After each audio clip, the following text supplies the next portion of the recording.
اللهم صل على سيدنا محمد اللهم صل على سيدنا محمد اللهم صل على سيدنا محمد.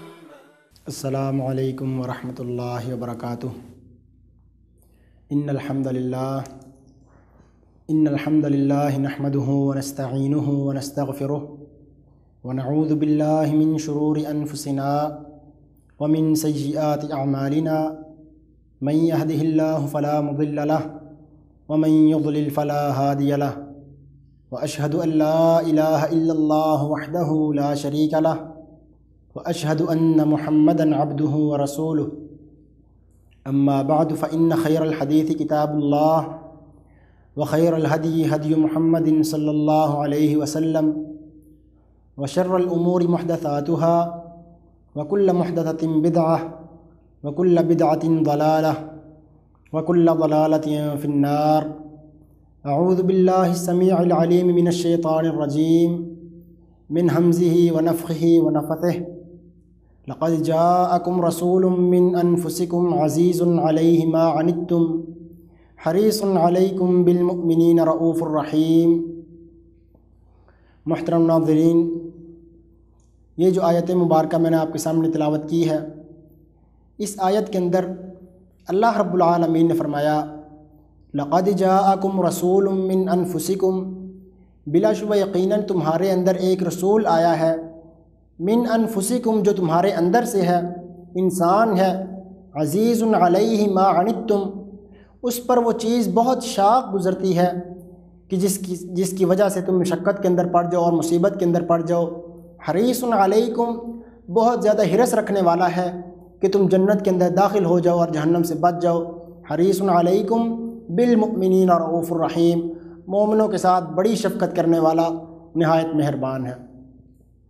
ناظرین، نبی کریم صلی اللہ علیہ وسلم کی سیرت طیبہ کا بیان ہو رہا ہے، تو اس ضمن کے اندر ہم نے نبی مکرم صلی اللہ علیہ وسلم کے والد ماجد ابراہیم علیہ السلام اور اسماعیل علیہ السلام کی سیرت کا حصہ ہم نے اختصار کے ساتھ بیان کیا، اور جہاں پر طوالت کی اور تفصیل کی ضرورت تھی وہاں پر ہم نے مفصل کر کے اس کو بیان کیا. تو اس کے اندر ہم نے ابراہیم علیہ السلام اور اسماعیل علیہ السلام نے جب خانہ کعبہ کی تعمیر کی تو یہاں تک ہم اس بات تک پہنچے تھے کہ دونوں باپ بیٹے نے مل کر اللہ رب العالمین کے حکم سے ان کی تعمیر کی. اب جب خانہ کعبہ کی تعمیر ہوئی تو ان دونوں نے پھر دعا کی اللہ رب العالمین سے. فرمایا وَإِذْ قَالَ إِبْرَاهِيمُ رَبِّ اجْعَلْ هَذَا بَلَدًا آمِنًا، جب ابراہیم علیہ السلام نے کہا اے میرے رب اجعل هَذَا بَلَدًا آمِنًا، اس شہر کو امن والا بنا دے، یہاں پر کسی قسم کی لڑائی اور جھگڑے کا اور یہاں پر جو آنے والے لوگ ہوں ان کو کسی قسم کا ڈر نہ ہو. وَارْزُقْ أَهْلَهُ مِنَ الثَّمَرَاتِ، کہ بے آب و گیا زمین ہے، یہاں پر کھیتی باڑی نہیں ہے، پانی کی یہاں قلت تھی، تو اس کے جو رہنے والے ہیں اور یہاں پر جو بھی لوگ آئیں،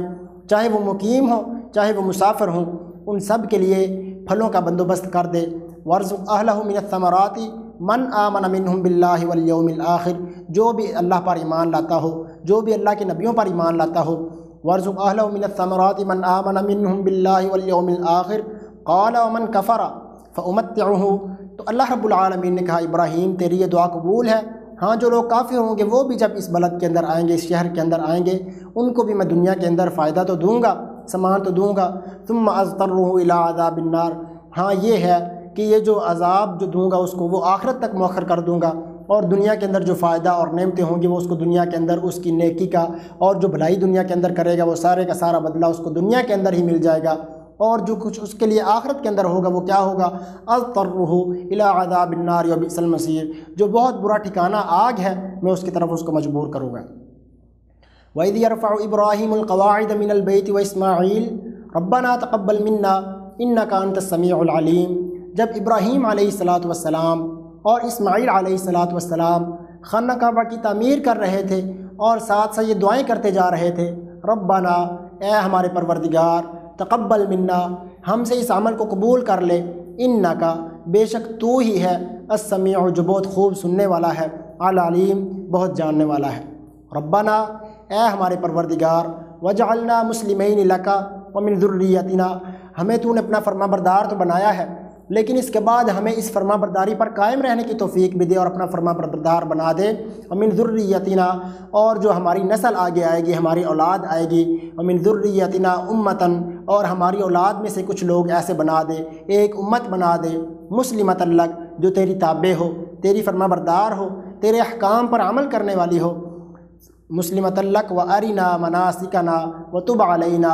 اور جو تو نے خانہ کعبہ ہمیں بنانے کا حکم دیا ہے، اب اس کا جو طواف کرنا ہے، جو عمرہ کرنا ہے، جو حج کرنا ہے، جو سعی کرنی ہے، اس کے جو مناسک حج ہیں، مناسک عمرہ ہیں اور جو اس کے طریقے ہیں وہ ہمیں سکھلا دے۔ وتب علینا ہم پر رجوع مہربانی کے ساتھ توجہ کر، ہم جب تیرے آگے گڑ گڑائیں تو ہماری بات کو سن، ہم جب تیرے آگے توبہ کریں تو ہماری توبہ کو قبول کر۔ وتب علینا انک انت التواب الرحیم کیونکہ تو ہی تو ایسی ذات ہے جو بہت توبہ قبول کرنے والی ہے، اپنے بندوں پر بہت زیادہ مہربان ہونے والی ہے، الرحیم نہایت رحم کرنے والی ہے۔ ربنا پروردگارا وبعث فیہم رسولا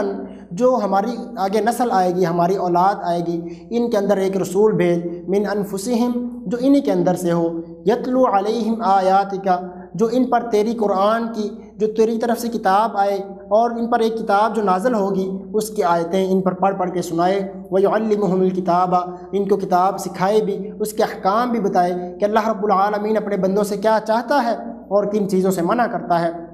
وَيُزَكِّيهِمْ اور جو شرک کی غلاظت کے اندر اور دنیا کی جو غلاظتوں کے اندر یہ لتھڑے پڑے ہیں ان سے ان کا تزکیہ کرے، وَيُزَكِّيهِمْ إِنَّكَ أَنْتَ الْعَزِيزُ الْحَكِيمُ کیونکہ تو ان سب باتوں پر غالب ہے اور کمال حکمت والا ہے۔ ابراہیم علیہ السلام اور اسماعیل علیہ السلام نے یہ دعائیں اپنے رب سے کیں اور یہ موقع وہ تھا جب وہ اس دنیا کا سب سے بڑا گھر، عظیم گھر خانہ کعبہ کی تعمیر کر رہے تھے اور اس کی بنیادیں بلند کر رہے تھے اور ساتھ ساتھ یہ دعائیں کرتے جا رہے تھے۔ اللہ رب العالمین نے پھر ان کی دعا کو قبول کیا تو پھر ان کی نسل سے اسماعیل علیہ السلام کو پیدا کیا اور ان کی نسل سے محمد رسول اللہ صلی اللہ علیہ وسلم کی پیدائش فرمائی اور ان کی بعثت فرمائی۔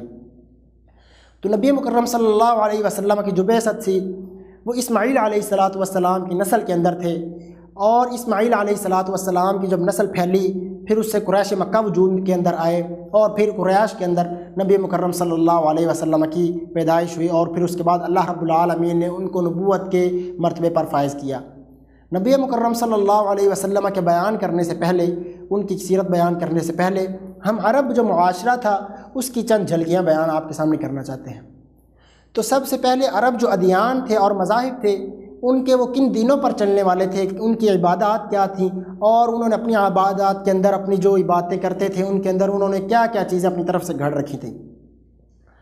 چنانچہ صحیح بخاری کے اندر ہے بنو خزاعہ کا سردار عمر بن لحی وہ ایک دفعہ مکہ سے شام کے اندر گیا۔ اب یہ بہت نیک اور پارسا بندہ تھا، اپنی قوم کے اندر بڑا نیک مشہور تھا، عبادت کے اندر زندگی گزارتا تھا۔ جب یہ شام کے اندر گیا وہاں اس نے دیکھا کہ یہاں پہ فلسطین کا علاقہ ہے اور یہ انبیاء کی سرزمین ہے اور یہاں پر لوگ بتوں کی پوجا کر رہے تھے۔ اس نے دیکھا یہ تو بہت اچھا عمل ہے اور یہی حق ہے۔ اس نے وہاں سے ایک حبل نامی بت لیا اور اس کو لا کر مکہ کے اندر رکھ دیا، اور پھر اسی طرح مسلل نامی بحر احمر کے ساحل پر مسلل کے قریب قدید نامی جگہ تھی، وہاں پر ایک عزہ نامی بت تھا، وہاں پر اس نے اس کو اٹھایا، اور پھر طائف کے علاقے سے وادی نخلہ کے قریب سے ایک لات نامی ایک بت، یہ جو تینوں بڑے بڑے عرب کے بت تھے، اس کو لا کر اس نے قریش مکہ کا جب میلہ لگا اس کے اندر اس نے ان کی نمائش کی اور کہا کہ یہ ہیں اصل جن کی تم پوجا کرنا چاہتے ہو اور ان کی تمہیں پوجا کرنی چاہیے، کیونکہ یہ میں ان کو فلسطین کے اندر لے کے سے آیا ہوں اور وہ اصل میں انبیاء کی سرزمین ہے اور وہاں کے جو لوگ ہیں وہی اصل عبادت پر ہیں، لہٰذا تم بھی ان کی عبادت کرو۔ چنانچہ اتنی جلدی عرب کے اندر یہ پھیلا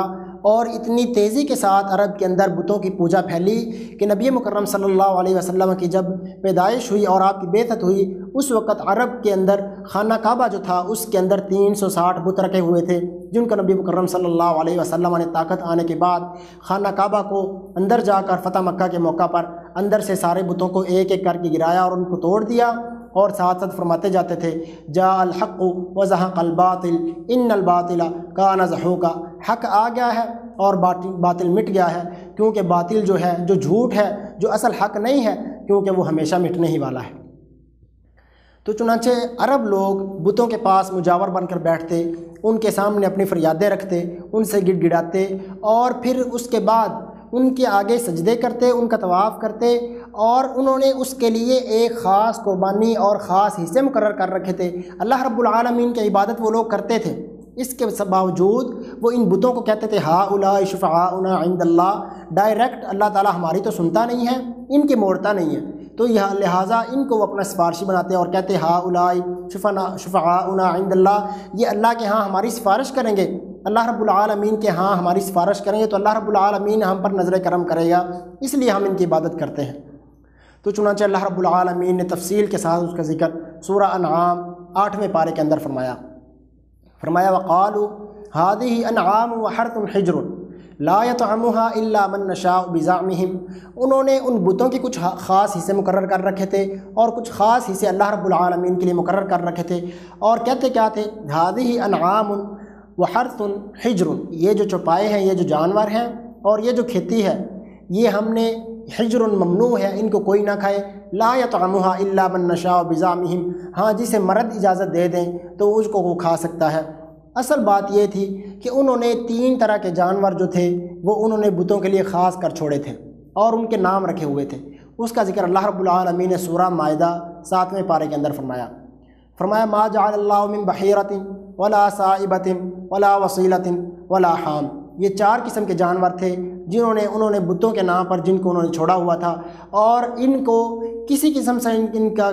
کا ان سے کام نہیں لیتے تھے اور کہتے تھے کہ بتوں کے نام پر چھوڑے ہوئے ہیں۔ اور ان جانور یہ کون ہیں؟ سب سے پہلے اللہ رب العالمین نے فرمایا ما جعل اللہ من بحیرۃ ولا صائبۃ،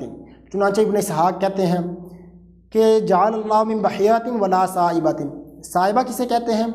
صائبہ وہ اونٹنی جو پے در پے 10 دفعہ نر بچے جنے، جو اونٹنی پے در پے 10 دفعہ نر بچے جنے تو اس اونٹنی کو صائبہ کہا جاتا تھا، اور اس کی جو بچیاں ہوتی تھی، آگے جو بچے ہوتے تھے نر، وہ جو مونس جو مادہ بچیاں پیدا ہوتی تھیں، ان سب کو ایسی اونٹنی جو پے در پے 10 دفعہ مادہ بچے جنے تو ایسی اونٹنی کو صائبہ کہا جاتا، اور جو اس کے آگے سے بچے ہوتے اس کو بحیرہ کہا جاتا۔ تو ان دونوں اونٹنیوں کے کان چیر دیے جاتے اور ان کو کھلا چھوڑ دیا جاتا، یہ جہاں چاہتی چرتی، جہاں چاہتی گھاس کھاتی اور کھلا پھرتی، اور جب یہ مر جاتی اس وقت ان کے اندر عورتیں اور بچے اس کا گوشت کھانے کے اندر سب شریک ہوتے۔ لا يطعمها الا من نشاء بزعمهم، کہتے تھے یہ تھے کہ ان کو کوئی نہیں کھا سکتا، ہاں مرد اگر یہ پہلے اس کو ذبح کر دیں تو مرد صرف کھا سکتے ہیں، عورتیں اس وقت ہی کھا سکتی ہیں جب یہ مردہ ہوں۔ من بحیرۃ ولا صائبۃ ولا وصیلۃ، اس کے بعد فرمایا کہ اللہ نے کوئی وسیلہ بھی نہیں بنائی۔ وسیلہ کیا تھی؟ ایسی بکری جو مسلسل 5 دفعہ 2 کر کے مادہ بچے جنے، تو ایسی بکری جو ہوتی تھی اس کو وسیلہ کہا جاتا، اور ایسی بکری کو بھی اس کا کان چیر دیا جاتا اور اس کو اس کے بچوں کے ساتھ کھلا چھوڑ دیا جاتا کہ یہ بتوں کے نام پر چھوڑی ہوئی ہے، اگر اس کو ذبح کرتے ہیں بتوں کے نام پر تو اس کا گوشت صرف مرد ہی کھا سکیں گے، اور اگر یہ ویسے مر جاتی ہے تو اس کے کھانے کے اندر بچے اور عورتیں اور مرد سارے شریک ہوں گے۔ ولا حام ما جعل اللہ من بحیرۃ، اللہ نے نہ ہی کوئی بحیرہ بنائی ہے، ولا صائبۃ، نہ ہی کوئی صائبہ اونٹنی بنائی ہے، ولا وصیلۃ، اور نہ ہی ملانے والی کوئی بکری بنائی ہے جو مسلسل بچے ملاتی ہے مادہ، ولا حام، اور نہ ہی کوئی حامی اونٹ بنایا ہے۔ حامی اونٹ اس اونٹ کو کہا جاتا جس کی جفتی سے اور جس کے ملاپ سے مسلسل 10 دفعہ وہ مادہ بچے پیدا ہوتے، تو ایسے اونٹ کو حامی کہا جاتا، ایسے اونٹ کو اس کا بھی کان چیر دیا جاتا اور اس کو بتوں کے نام پر چھوڑ دیا جاتا۔ یہ عرب کے اندر چیزیں تھیں، تو اللہ رب العالمین نے ان سب کا انکار کیا کہ اللہ نے نہ ہی کوئی بحیرہ بنائی ہے، نہ ہی کوئی صائبہ بنائی ہے، نہ ہی کوئی وسیلہ بنائی ہے، اور نہ ہی کوئی حامی اونٹ بنایا ہے۔ اسی طرح اللہ رب العالمین نے فرمایا وَجَعَلُوا لِلَّهِ مِمَّا ذَرَأَ مِنَ الْحَرْثِ وَالْأَنْعَامِ نَصِيبًا، یہ تو جانوروں کی قسم تھی جو انہوں نے بتوں کے نام پر چھوڑے ہوئے تھے۔ پھر انہوں نے کھیتیوں کی ایسی قسمیں رکھی ہوئی تھیں کہ ان میں سے کچھ کھیتیاں انہوں نے اللہ رب العالمین کی بجائے اللہ رب العالمین کے لیے بھی حصہ تھا اور ساتھ شریک کر کے بتوں کے نام پر حصہ چھوڑا تھا۔ فرمایا وَجَعَلُوا لِلَّهِ مِمَّا ذَرَأَ مِنَ الْحَرْثِ وَالْأَنْعَامِ نَصِيبًا فَقَالُوا هَذَا لِلَّهِ بِزَعْمِهِمْ وَهَذَا لِشُرَكَائِنَا فَمَا كَانَ لِشُرَكَائِهِمْ فَلَا يَصِلُ إِلَى اللَّهِ وَمَا كَانَ لِلَّهِ فَهُوَ يَصِلُ إِلَى شُرَكَائِهِمْ سَاءَ مَا يَحْكُمُونَ۔ اللہ رب العالمین فرماتے ہیں ان کے اندر صورتحال یہ تھی کہ جانور انہوں نے اللہ رب العالمین کے بجائے آستانوں پر چڑھاتے، اور کھیتیوں کے اندر انہوں نے صورتحال یہ رکھی تھی کہ جب ان کی آمدن ہوتی تو اس کے 2 حصے کرتے، ایک حصہ اللہ کے نام پر اور ایک حصہ وہ بتوں کے نام پر چھوڑ دیتے، اور جب یہ دیکھتے کہ اللہ رب العالمین کا حصہ زیادہ ہے، وہ پورا ہے، اور بتوں کا جو حصہ وہ کم پڑ رہا ہے، تو اللہ رب العالمین کے حصے سے اٹھا کر بتوں کے حصے کی طرف ملا دیتے۔ اور جب یہ صورتحال ہوتی کہ اللہ رب العالمین کا حصہ کم پڑ رہا ہوتا اور بتوں کا حصہ زیادہ ہوتا، تو وہ اللہ رب العالمین کا حصہ پورا کرنے کے بجائے اس کو اسی طرح باقی رکھتے۔ تو اللہ رب العالمین نے اس کا رد فرمایا کہ سا ما یحکمون، پہلی بات تو یہ ہے کہ ان اللہ لا یغفر ان یشرک بہ، اللہ تو اس بات کو ہی نہیں معاف کرتا کہ اس کے ساتھ شریک کیا جائے، ولکن ان اللہ لا یغفر ان یشرک بہ ویغفر ما دون ذلک لمن یشاء، ہاں جو اللہ رب العالمین کے ساتھ شرک کرتا ہے لیکن اس کے بعد وہ معافی مانگ لیتا ہے، یا پھر وہ شرک کرتا ہی نہیں ہے، ان میں سے پھر جو گناہ گار ہوں گے جن کو چاہے گا وہ معاف کر دے گا۔ تو یہ شرک جب وہ سرے سے اس کو ہی معاف نہیں کرتا، اس بات کو کیسے معاف کرے گا کہ انہوں نے اللہ رب العالمین کے ساتھ حصے بنا کر پھر اللہ رب العالمین کے نام پر جو آگے سے آستانوں پر چڑھاتے ہیں جو اللہ کے لیے خاص تھا، اس بات کو کیسے معاف کرے گا؟ تو یہ عرب کے اندر ایک بتوں کے لیے جو خاص عقیدت تھی، اور یہ کہتے تھے کہ یہ ہمارے اللہ رب العالمین کے ہاں سفارشی ہیں، تو اللہ رب العالمین نے ان کا رد فرمایا۔ اس کے بعد جو ان کی اجتماعی حالات تھی وہ انشاءاللہ ہم اپنے اگلے پروگرام کے اندر بیان کریں گے۔ اللہ رب العالمین ہمیں توحید پر قائم رہنے کی اور شرک کی تمام خرافات سے اور تمام آستانوں سے بچا کر اپنے ایک آستانے اور اپنے ایک دربار کے اندر جھولی پھیلانے کی توفیق عطا فرمائے۔ وآخر دعوانا ان الحمد للہ رب العالمین۔